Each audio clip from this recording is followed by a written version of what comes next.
Good evening, residents of Natchitoches. Truly, we have a great city. Tonight, I will discuss both our areas in need of continued progress and our significant accomplishments from the past year. Throughout my time as mayor, I have been vocal and transparent about various issues concerning the city. The need to invest in the youth of our great city is something that I wholeheartedly believe is worth the time, energy, and effort. Though not a city agency, the Natchitoches branch of the Boys and Girls Club of Acadiana has been doing some amazing work in our community. The lovely ladies of the local chapter of Alpha Kappa Alpha Incorporated, another organization that does amazing work throughout our community, has partnered with the Boys and Girls Club to help impart skills and train our next generation of youth leaders. Fire Chief Wynn and I were invited to and participated in an event in which students learned about the role of the mayor in local government as well as community services such as those provided by the Natchitoches Fire Department. You should have seen the faces of the young folks as one of our firefighters demonstrated how to properly wear bunker gear. And later when the children were invited to hop on the back of the fire truck. This is just one example of the way Director Sanders of the Boys and Girls Club partners with other stakeholders in the community with a shared interest of enriching the lives of the student population throughout our amazing city. Another such entity is Big Brother, Big Sister. During a council meeting in 2022, I announced that Natchitoches would be the third city throughout Louisiana to be a Big Brother, Big Sister city. Big Brother, Big Sister provides mentorship to the youth of our community. I am thrilled when I see social media posts boasting a match in our community. If you want to partner with this incredible organization, you should consider applying to be a big to a little. You can start the process at www.acadianabigs.com/Natchitoches/. Many of you know that prior to being elected mayor of our great city, I worked as an educator. This is yet another reason children are near and dear to me. I know how impactful providing opportunities for the next generation is. As such, early on, I knew reestablishing the Mayor's Youth Council was a must-do for me. On Monday, January 22nd, we started our third cohort of Mayor's Youth Council. Local high school juniors and seniors have the opportunity not only to learn about civic engagement and participate in community service projects, but they also have a chance to learn about Natchitoches and offer their thoughts about how our city can improve. Students from our second cohort were interested in giving more voice to students throughout Natchitoches Parish by adding a student member of the school board. Students were encouraged to discuss the possibility of such an addition to the board and had the opportunity to meet with representatives from the school board, including Superintendent Dr. Grant Eloy, School Board President Billy Benefield, and past presidents Reba Phelps and Stephen Harris. Students were able to engage in a robust dialogue with these key stakeholders who graciously accepted the council's invitation. Students learned that civic engagement is not about getting your way. Civic engagement is about making your voice heard and demanding accountability and transparency among your leaders. These and other lessons are truly beneficial and will help guide students throughout their adult lives. During this MYC cohort's first meeting, Fire Chief Wynn helped students cook up safety in the kitchen by baking a king cake. As an expert in fire, you know Fire Chief had to school the students on safe cooking tips. Major kudos to my wife, First Lady Tiffany Williams, and my certified municipal assistant, Aziza, for their awesome work on behalf of the Mayor's Youth Council. My wife has served as a volunteer sponsor since the first cohort to reestablish the council. Together with Aziza, she has worked to plan engaging activities and even collaborate with other Mayor's Youth Councils throughout the state of Louisiana. I firmly believe this cohort will be the best yet, and the collaborative synergy among NYC participants should be an exemplar to us all that we have more in common than we know, and that together we can achieve so much more than we can as individuals. Yet another initiative to engage the youth of our city is the Summer Jobs Program. Instead of idly spending their summer, students who are working age have an opportunity to apply and be hired as a city employee during the summer months.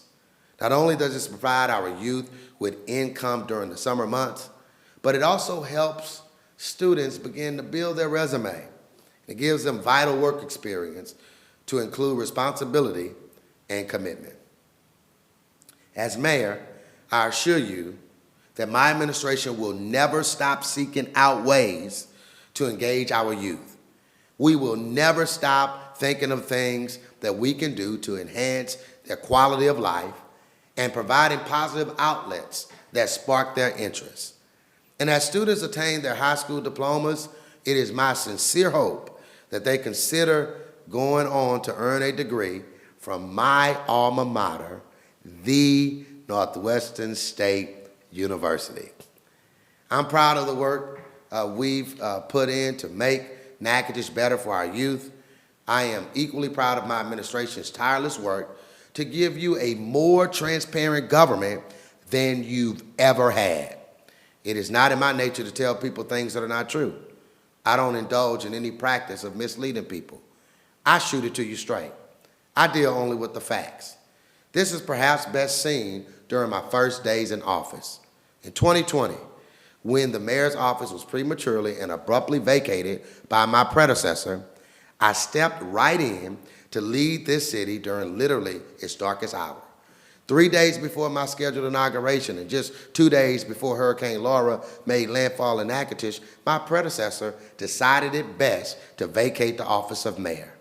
He abandoned his position and left me, in his words, inexperienced mayor-elect, to lead the city through what was threatening to be an unprecedented natural disaster.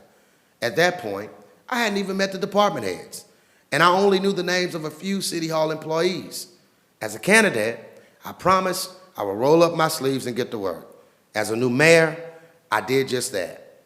My wife and I jumped in the truck to assess the damage left by Hurricane Laura. In the days following Hurricane Laura, I did everything I could to keep people informed. With Natchitoches completely off the grid, there were times that I had to convey bad news. Some people went several days without utility services, including myself. But even then, I wasn't in the business of giving false hope or half-truths. Transparency means to be frank.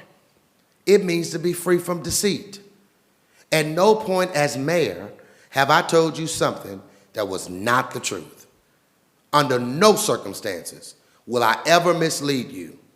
Even if it is not particularly good news, I've always and will always deliver the cold, hard facts to you. My transparency has never ceased. I started a monthly newsletter, established Open Seat Friday, delivered an annual State of the City address, and prepared the annual Citizens Budget. I've worked to be transparent and responsive. Every major decision has been discussed in detail at town hall meetings, including virtual town hall meetings that are strategically timed, strategically located, and open to the public to ensure that as many residents are able and available to attend as possible. Again, some of the decisions that my administration has had to make have been tough.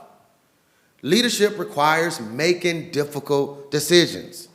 Being mayor of this city mandates more than just attending ribbon cuttings and groundbreakings. Previous administrations have known for years that to address our aging infrastructure, utility rates needed to be adjusted. However, for political purposes, leaders before me decided to continue to kick the can down the road. When I came to City Hall, the metaphorical can simply could not take any more kicks. Simply put, my arrival to City Hall was not under the most ideal circumstances. A significant portion of our vital water and sewer funds have been rededicated from improving water and sewer infrastructure to non-water and sewer projects. The street rehabilitation deficit was at a staggering $5 million. The status quo was no longer an option. When my predecessor was the city mayor, he stated, and I quote, "We never intended those rates to stay as low as they were." I find myself able to agree with his rare moment of honesty. Allowing the rates to remain the same level with no change for years and years is unsustainable for our city. Doing such, especially while also draining our reserve accounts, was literally bankrupting our city. My administration refused to continue with business as usual. I have consistently put people over politics. Adjusting utility rates is never popular, but adjusting prices is something that no company anywhere in the world has been able to avoid. Think about it. We've been able to put a man on the moon, but we haven't figured out how to get around inflation. We created nuclear bombs, the internet, the computer, and driverless vehicles, but humanity is yet to find a way around inflation. Perhaps you've heard the phrase, the internet is undefeated. Another accurate phrase is, inflation is undefeated. That's because no company anywhere in the world has been able to tackle inflation. No company has been able to charge one price for all time and leave that price unchanged. Not McDonald's, not Walmart, not Target, not Netflix, not your internet provider, not the major airlines, not Starbucks, not Coca-Cola, not Pepsi, not Ford Motors, not Chevrolet, not Nike, not TJ Maxx, and not even Dollar Tree. It would have been best for the city as a whole if those before me had adjusted the rates over time. With inflation as is, every customer business as usual. The utility rate adjustment will help to fund the much-needed water infrastructure repairs in our city. We need not look far to see the need to lead in the area of water infrastructure. Jackson, Mississippi is an extreme example, but there are neighboring municipalities and even rural areas that depend on our city's water infrastructure and have had to endure the nightmare of having no water for days. You don't have to take my word for it. Let's watch a portion of this video about the water crisis in Jackson, Mississippi. Mississippi school drop-off isn't just for the kids. It's also for the water. The entire city is facing a boil water notice, again. We're told, don't wash your hair with the water, don't brush your teeth with the water. Lakeisha Galilan worries about her 8-year-old. Is she gonna walk over to a water fountain and drink from that water fountain? To be safe, signs are up at the middle school. They've been there a long time. You can't remember a time when the kids could use the water fountains in the school? I can't remember. I honestly can't remember. George Stewart has taught here for 6 years, a predominantly black, low-income school. On top of all the other challenges, water quality and water pressure are a constant battle. At one point, we had to shut down for about 2 weeks. When? This was maybe a year or two ago. In the middle of the pandemic? Absolutely, absolutely. Class went virtual. Kids fell further behind. We have many students who consider some of our most vulnerable students who virtual learning does not help them at all. The problem here, like so many other places, is failing infrastructure. This is one of 2 water treatment facilities in Jackson, and the one largely to blame for the most recent citywide boil water notice. And officials still can't tell people when the water will be safe to drink again. In 2020, an EPA report cited a long list of problems with the water system, including failure to replace lead pipes, faulty monitoring equipment, inadequate staffing. There's been a failure to recognize this as a unified problem, as a problem both on the state and even at times the federal level, understanding that we lived in an aging America. Shokwe Antar Lumumba is Jackson's mayor. If I could write you a check right now to fix the problem, how big would that check have to be? For the water system alone, it would have to be in excess of more than $200 million. Pastor C.J. Rhodes, father of twins, has watched many in Jackson lose faith in their leaders. I don't think our congregation is the only one that feels that way. You talk to people all across the city. Many are livid. Many want to vote people out. Not far from the surface, concerns that racial inequities could be to blame. I am concerned about my city filled with residents that look like me. I think this is an opportunity to change the narrative of what Mississippi is known for. And that can start, he says, by providing the most basic of needs, water. Stephanie Gosk, NBC News, Jackson, Mississippi. As you can see, residents, this is not hyperbole. I am not exaggerating for dramatic effect. The utility rate adjustment was necessary. The alternative was dire. Our city was heading for bankruptcy. My administration has righted the proverbial ship. My administration will continue to boldly lead to not only maintain our current capacity, but to increase it. We will be ready when the next major company that is likened to a Pilgrim's or an Alliance Compressors turns to Natchitoches. We will be ready as our city continues to grow. And I will make you another promise. In the years to come, we will continue to address our water infrastructure. I am aware that many are plagued with brown water. I'm aware that this brown water is more than just an eyesore. It's gross. It stains family heirlooms. It lingers and lines your bathtub. Who wants to bathe in that? Wash dishes in that? Drink that? My administration will work to replace cast iron pipes throughout this city. We will work to eradicate the brown water issues that are plaguing so many of our residents. Responsiveness is as important to me as transparency. I've been that mayor who endeavors to return every phone call. I respond to as many inquiries on Facebook as I possibly can. I want residents to know that they can count on me to work tirelessly to help to meet their needs. This is not always easy, but I find great joy in it. I love Natchitoches. I love to attend events throughout our city, festivals, various ball games, graduations, and other special recognitions. I love to interact with residents and tourists alike. I beam with pride when I travel and others say how amazing our city is. There is an unfortunate perception that crime is running rampant throughout our city. Let me be transparent. One murder in our city is too many. One night of hearing gunshots in the neighborhood is too many. One person waking to find that their vehicle has been burglarized is too many. My wife and I welcome our beautiful infant daughter, Maggie, on January 11, 2023. She completed our perfect pairs, as my wife says, 2 boys and 2 girls. I plan to raise my wonderful children right here in Natchitoches, not New Orleans, not Shreveport, not Alexandria, but right here.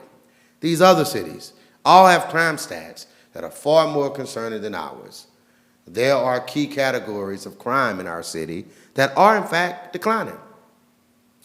Illegal use of a weapon is down 234% compared to 2022 to fall 2023. Juvenile complaints dropped from 111 in fall 2022 to 68 in fall 2023, and complaint calls in general down 33%. Before my administration, decisions were made that resulted in fewer budgeted police positions.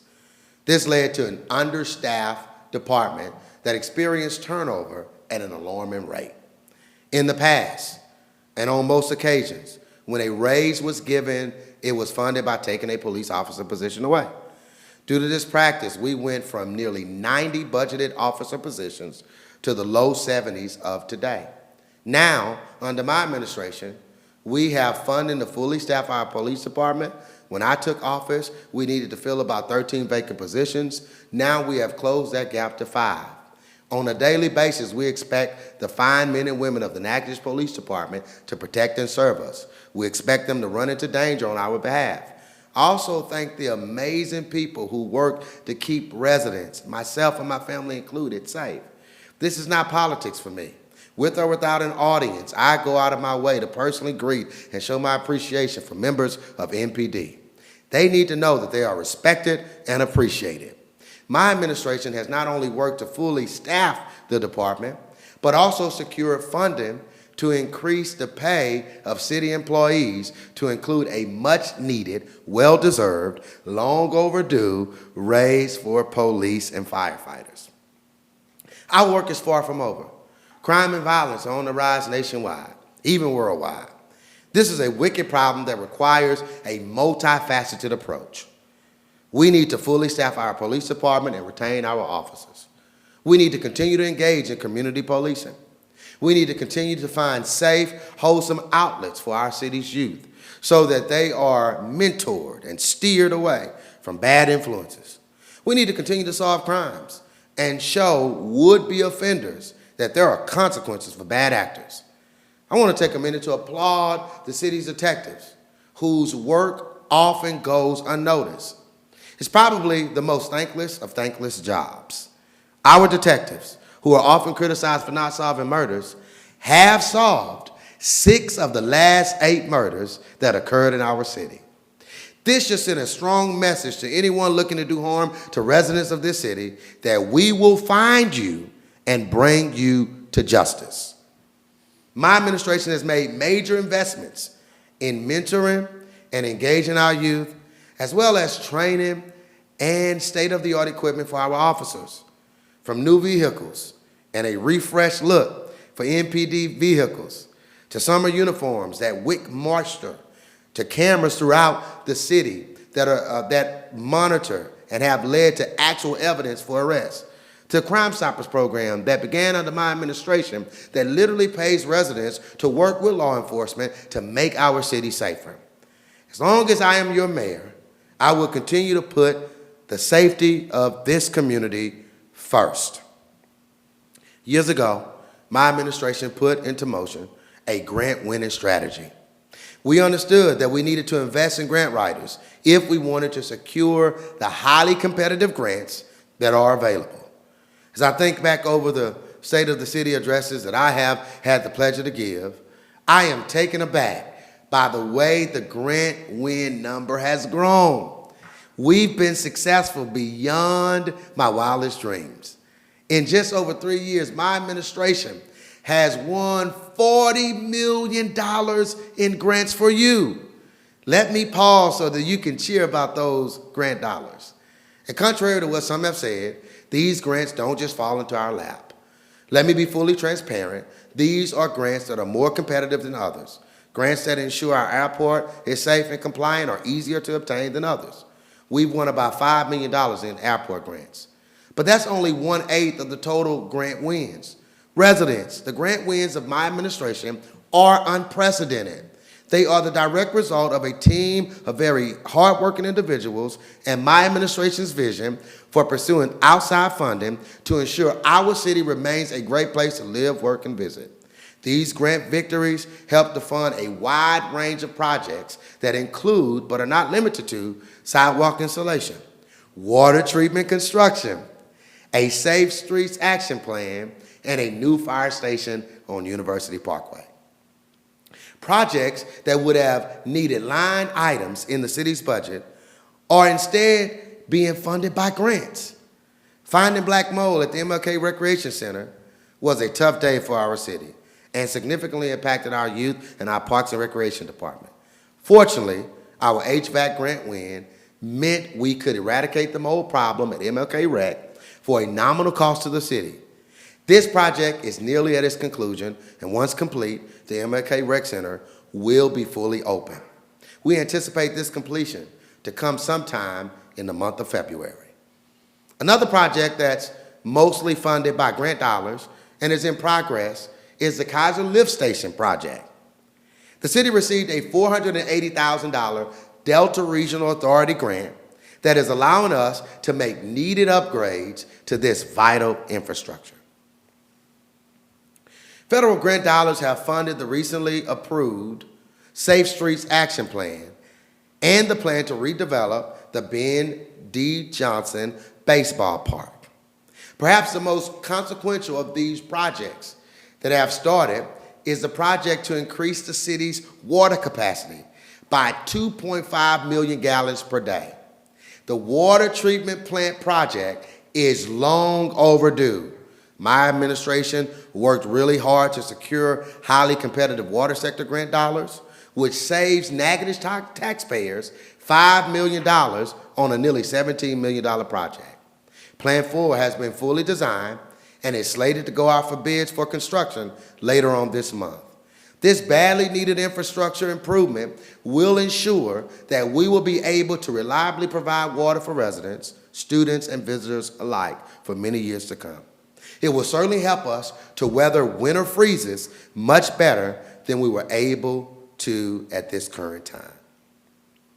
Grant-funded projects that I'm hopeful we're able to start as early as this year are the $17.2 million RAISE grant project, the HVAC renovations at the Event Center, the University Parkway Fire Station, the Texas Street Roundabout, and design of street improvements on Two-Line Street.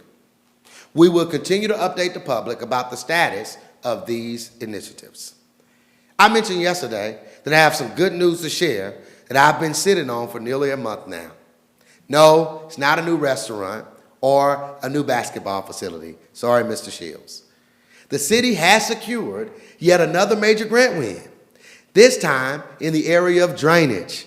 The city has been awarded a $3.1 million Louisiana Watershed Initiative grant to address flooding in a low to moderate income area of town. These dollars will correct drainage issues affecting the Fairground Road, Pan Am, and Southtown communities. We will send out a press release in the morning that I'm sure the Natchitoches Times, Real Views, KSLA, and KTBS will cover. You can read about all our grant wins on these respective outlets. One major accomplishment of my administration is the development of the Natchitoches Next Master Plan. The city had not undergone any serious planning effort since 1995, nearly 30 years ago. Needless to say, the master plan was long overdue. I convened a team of people who absolutely love Natchitoches, people who desire to work together for the overall well-being of this town. We spent 19 months together with the lead architect, Tipton Associates, to brainstorm ways to make this already cool town even cooler. This monumental plan will improve our city in many drastic ways. The city center area calls for the development of new housing to meet our current and future needs.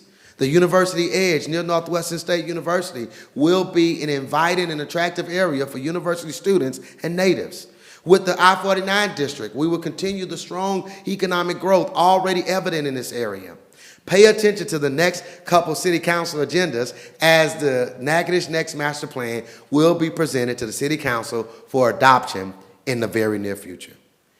The state of our city is strong because the financial status of our city is getting stronger.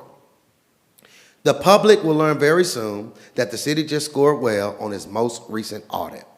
The finance team and that I assembled is doing an unbelievable job on your behalf. Not only have we had clean audits, we have paid down the $5 million street deficit left by my predecessor.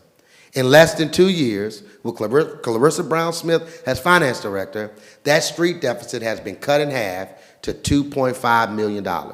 We plan to totally wipe out this deficit in 18 months. It also brings me joy to inform the residents that through the process of securing financing for our brand new water treatment facility, the city went through the rigorous S&P rating process. Because of superb financial management, the city's rating improved from a BBB negative to AA. AA is the second best rating. We're going to continue to manage our finances well to improve to the highest rating of AAA, but keep up the great work, City of Natchitoches finance team. We've accomplished a lot, and there's still more to accomplish on behalf of this fine city. Working with the city council, I want to replace all those cast iron pipes that have been delivering you discolored water for far too long, much longer than I've been here. I want to oversee the implementation of the many grant wins that have occurred during my administration. I want to continue to bridge the gap between the community and the police for the good of this city. I want to work with my partners at Northwestern State University and K-12 education to help in any way I can to deliver the best education possible to our students. I want to support local businesses through grants, simplified permitting, and other initiatives to support economic development and increase sustainability. I want to add to the city's youth entertainment offerings. A lot of exciting things are going on here in the city of Natchitoches. Please stay informed about the things going on in our great city. Take a look at the website. Email me at rwilliamsjr@natchitochesla.gov. Stop by to chat with me on most Friday mornings. Thank you for listening. God bless you. God bless our residents. And God bless the Northwestern State University.